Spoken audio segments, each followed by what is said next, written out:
Hello everyone, स्वागत है आप सभी लोगों का आपके अपने चैनल प्रोफेशनल ब्यूटी सेंटर। मैं हूँ रेखा और ये मेरी क्लाइंट हैं, आई हुई हैं, जिनका सामान आप देख रहे होंगे पीछे रखा है।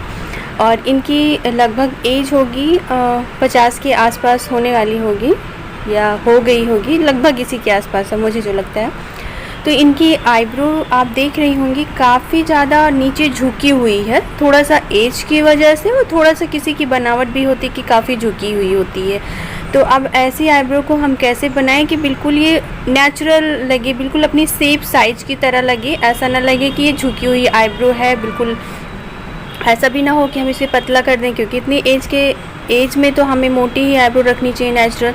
तो आप देखिए कि मैं किस तरीके से इसमें शेप दूंगी। तो पहले अगर ऐसी आईब्रो आपके पास आती तो पहले ऊपर वाला जितने भी एक्स्ट्रा हेयर बिल्कुल एक्स्ट्रा शेप से हट के हों उनको आपको क्लीन करना है। शेप में ज़रा सा भी हाथ भी नहीं लगाना है।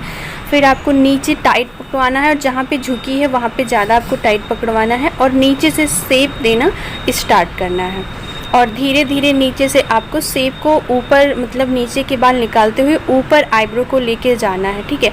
बहुत सारे आईब्रो जो होती है नॉर्मली उनको हम ऊपर और नीचे दोनों से शेप देते हैं, लेकिन इसमें हम बिल्कुल भी ऊपर से शेप नहीं देंगे, सिर्फ क्लीन करेंगे और नीचे से ही जितना भी जो भी शेप लाना है वो हम नीचे से ही लाएंगे। आप देख रहे होंगे कि जितना भी चीज़ें हैं हम वो नीचे ही निकालेंगे।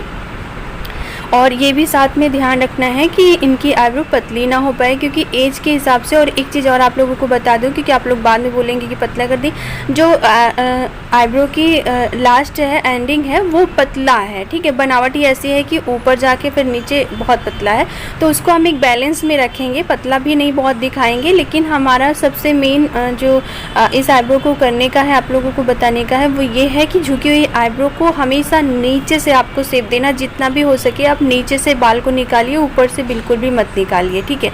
और टाइट पकड़वाना है आप लोगों को। अभी ये हमारी क्लाइंट थोड़ा सा लूज भी पकड़ी, क्योंकि एक एज के बाद हाथ पीछे जाता है ना, तो पेन भी होता है। तो आप देखेंगे फाइनली कि एक आईब्रो बन चुकी है, इसमें मैंने कोई कट नहीं लगाया। टोटल ये आईब्रो 9-10 मिनट लगा था, जैसे कि हमने आप लोगों को बताया। इसमें कोई भी कट नहीं लगाया हुआ है, मतलब इस वीडियो में कोई भी कट नहीं दिया हुआ है। जितना भी हमने काम किया उतना आप लोगों के साथ शो किया। फिर मैं पकड़वा रही हूँ और फिर मुझे जहाँ से भी लगता है कि अभी मैं इसमें शेप और इसको ऊपर उठा सकती हूँ, तो मैं फिर से यहाँ पे आप देख रहे होंगे, फिर मैं एक हेयर लाइन जो होती है उससे फिर मैं इसको थोड़ा सा और पतला करूँगी, ठीक है।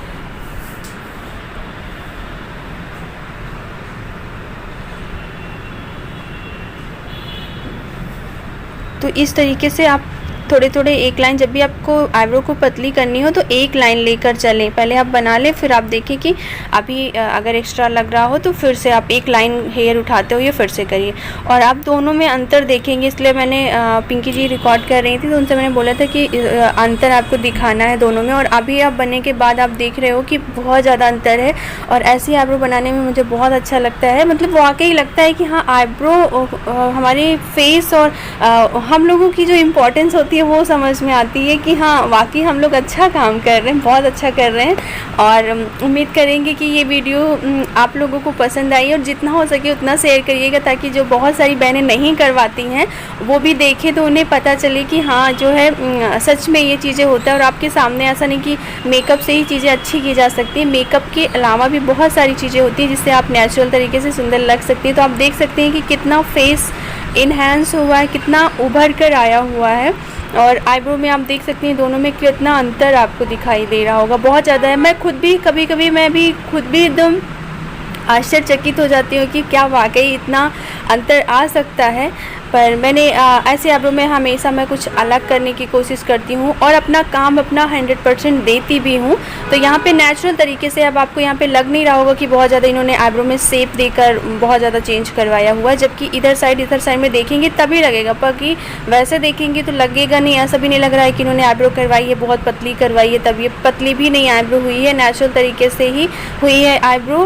मतलब एक मीडियम रखा हुआ है मैंने, ना ही मोटा किया है ना ही पतला रखा है, जो होना चाहिए आईब्रो का वो रखा हुआ। और इससे इनका माथा और इनकी आँखें, फेस थोड़ा सा आप एक साइड को देखोगे, एक साइड को एज में भी कहीं ना कहीं अंतर आपको दिख गया होगा, यानी 2-4 साल 5 साल छोटी लगने लगी हैं। तो अपने मुंह से नहीं तारीफ़ करेंगे, आप लोग बताइएगा। अगर वीडियो अच्छी लगी तो प्लीज़ वीडियो को लाइक शेयर सब्सक्राइब जरूर करिएगा, क्योंकि आप लोग सब्सक्राइब नहीं करते, देखते हैं पर सब्सक्राइब नहीं करते। तो जो लोग सब्सक्राइब नहीं किए प्लीज़ कर लीजिएगा, क्योंकि आप लोगों का साथ और सपोर्ट है जो मुझे इस तरीके की वीडियो बनाने के लिए प्रेरित करता है। मतलब ऐसे में मतलब क्लाइंट तैयार नहीं होते हर कोई क्लाइंट की हाँ ठीक है बना लीजिए, पर मैं मतलब बोलती हूँ कि ठीक है आपका फुल फेस नहीं लाऊंगी, मैं बना ले रही हूँ। पहले तो बोलती हैं कि इसलिए आप कर रहे हो, जब उन्हें बताती हूँ तो उन्हें एक बार थोड़ा सा उन्हें मना भी करती हैं, तो फिर मैं बोलती हूँ कि ठीक है आपका फेस नहीं लाऊंगी।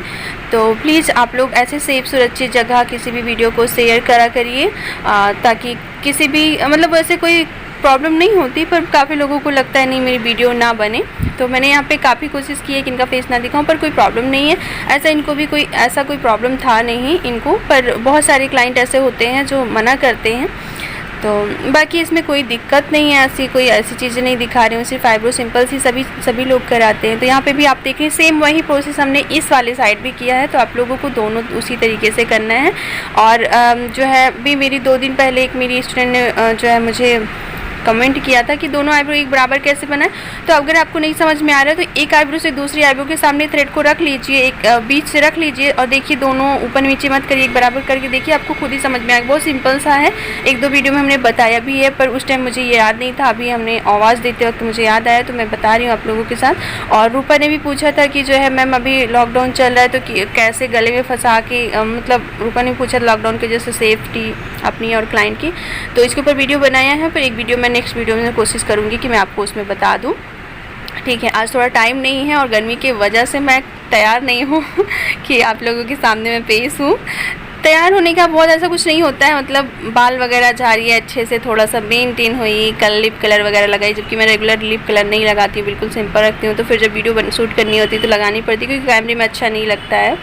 ठीक है, तो नेक्स्ट वीडियोज़ में हम जो है रूपा का जो, क्योंकि रूपा मेरी बहुत मतलब एक बोलते हैं ना इस चैनल, रूपा और विद्या इस चैनल की मॉनिटर जो बोलते हैं। वैसे मेरी बहुत सारी स्टूडेंट है, पर रूपा और विद्या जब कभी भी अगर मेरी अदर स्टूडेंट की कोई सवाल होता है तो वो लोग को पता रहता है, तो लोग उसका आंसर भी दे देती है। तो एक तरीके से जो एक क्लास चलती है उसमें मॉनिटर आप लोग जानते हैं कि 1-2 बच्चे बनते हैं। तो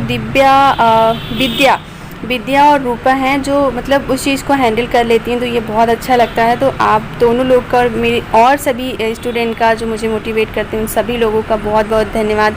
इंदु है, भारती है, अभी नाम को लेकर ऐसा कोई इशू मत करिएगा कि मेरा नाम नहीं लिए, मेरा नाम नहीं ले दी, ऐसा नहीं है। सब लोगों का नाम लेना थोड़ा सा पॉसिबल नहीं है, लेकिन जो बहुत ज़्यादा एक तरीके से बोल सकते हैं कि मैंने कभी देखा नहीं, बात नहीं किया, लेकिन उसके बावजूद भी एक जो चीज़ें होती है ना अपनापन, वो लोगों के साथ बहुत ज़्यादा है और एक फैमिली की तरह है। तो बस आप लोग भी अपनी फैमिली की तरह ऐसे ही अपना प्यार बनाए रखिए और बस वीडियो को देखिए। कोई भी अगर क्वेश्चन होते हैं तो आप कमेंट करिए। देखिए कमेंट में आंसर देना थोड़ा सा टफ होता है, क्योंकि एक वर्ड से हम 1 लाइन से या 2 लाइन से उसका कोई भी आंसर नहीं देने को दे देंगे, पर समझ में नहीं आएगा। इसलिए मैं कोशिश करती हूँ कि संडे के जो सवाल जवाब होते हैं उसमें लूँ, या कि किसी वीडियो के बीच में आप लोग अगर सभी वीडियो देखती हैं तो उसका दे दूँ। तो यहाँ पे आप देख सकते हो कि बिल्कुल और बहुत खूबसूरत लग रहा था मेरी क्लाइंट का फेस। तो काफ़ी मुझे बहुत अच्छा लगा, और आप लोगों को कैसा लगा ये ज़रूर बताइएगा। अब मैं और एक चीज़ आप लोगों को बता दूँ, जब भी आप आईब्रो करें तो हमेशा पाउडर, बाल जो जितने भी झड़े हैं उनको रुई से थोड़ा सा पाउडर लगा के, क्योंकि गर्मी के समय में बहुत ज़्यादा पसीना आ रहा है, तो थोड़ा सा कॉटन और लेकर थोड़ा सा पाउडर लगाकर उसको झाड़ दें अच्छी तरीके से। फिर आफ्टर वैक्सिंग जेल यहाँ पे मैं लगा रही हूँ, थोड़ी सी मसाज दे रही हूँ, क्योंकि काफ़ी आईब्रो घनी होने के कारण थोड़ा सा पेन वगैरह थोड़ा बहुत तो होता ही है, बाल निकल रहा है, थोड़ा सा दर्द जो होता है वो इस मसाज से ख़त्म हो जाता है। स्पेशली मैं मसाज के लिए फ़ेमस हूँ और आईब्रो बहुत अच्छी करती है, इसके लिए फ़ेमस हूँ। आप लोग बताइएगा कि क्या मैं सच बोल रही हूँ, मेरी आईब्रो और मेरा जो तरीका है वो अच्छा लगता है कि नहीं। तो चलिए आज के लिए बस इतना ही। अगर वीडियो पसंद आई तो प्लीज़ लाइक शेयर सब्सक्राइब, दोनों में डिफरेंस देख सकती हैं आफ्टर बिफोर।